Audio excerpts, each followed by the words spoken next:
মহাপ্রভু তো হরি বলাবার জন্য এসেছেন। হরি বলে কটা শব্দ? কয়টি শব্দ বাবা?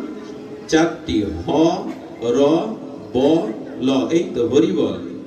মহাপ্রভুর পরিকরগণ জানিয়েছেন হতে হরি, হরি মানে গৌর হরি, হরি মানে হরি, হরি মানে ঋষিকেশ হরি। হতে যদি আমরা হরি কৃষ্ণ বলি, মহাপ্রভু বলছেন রতে রাধা, বতে বৃন্দাবন, লতে লীলা, অর্থাৎ রাধা মাধবের যুগল বৃন্দাবন লীলার সমষ্টি হলো হরি বল। হতে হরি, রতে রাধা, বতে বৃন্দাবন, লতে লীলা। এই রাধা মাধবের অপূর্ব লীলা মাধুর্য হরিবোলের মধ্যে।